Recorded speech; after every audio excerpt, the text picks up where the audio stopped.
When was it that you first took action? When did you decide you had to intervene? Did it feel like a choice or a necessity? Were you afraid? Did you weigh the possible risks to yourself, your career prospects, your reputation, your safety? Did you wonder whether it was a foolish thing to do? Who would help you? Who would protect you? Who would join you in solidarity? Did your action spring from a slow-growing idea or a sudden, sharp realization?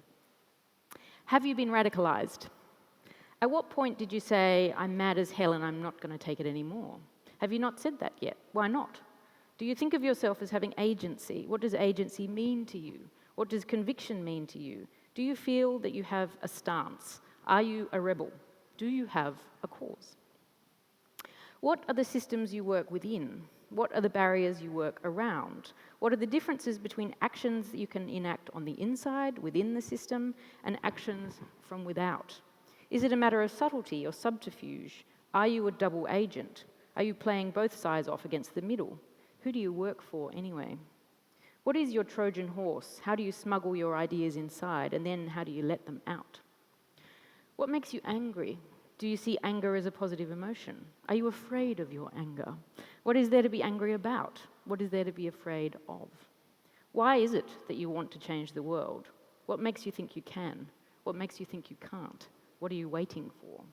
Can I ask, if you working within a feminist space, do you see being polite as being subversive or being conformative? Well, I think you can be very subversive by being polite. That's the Trojan horse, right? Like, that's how you get into the through the castle walls. The Italians are the mast. Exactly. And then the Trojan horse opens and all the feminists come rushing out.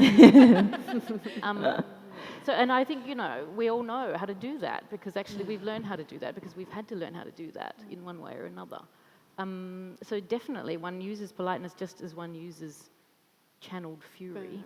Well, I mean, I would argue that we've built our whole practice on taking an alternative approach to institution, to overarching hegemony, etc. So, and I think it's partly just about questioning those overarching structures, like every single one of them, and trying to position ourselves outside of that, because then you have more perspective. And I think in this particular context, it's an example of, embedding ourselves in the context of the market, understanding what the cultural issues have been, and then, I guess, literally building a framework for discussion of those issues and differing perspectives and encouraging debate, bringing in as many people to that conversation as we can. Empathy and connection, and empathy for country as well, and the ground, as you say, and the growing things, and not discounting them, but also a kind of ethic of care, which is what you're all talking about, really, carefulness, but care at the same time. Yeah, and I think that's what architecture, that's the big thing that's missing in architecture, is a space for catharsis, a space for empathy. And I use the kind of term, what if architecture created the space to cry?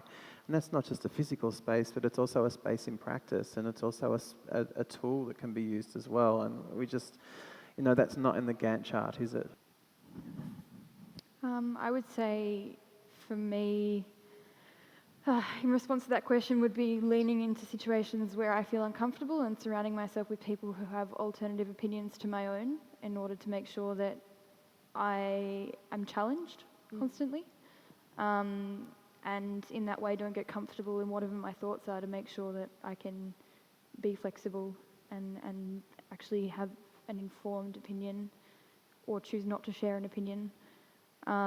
Again, I wouldn't call myself an advocate or a activist either. I think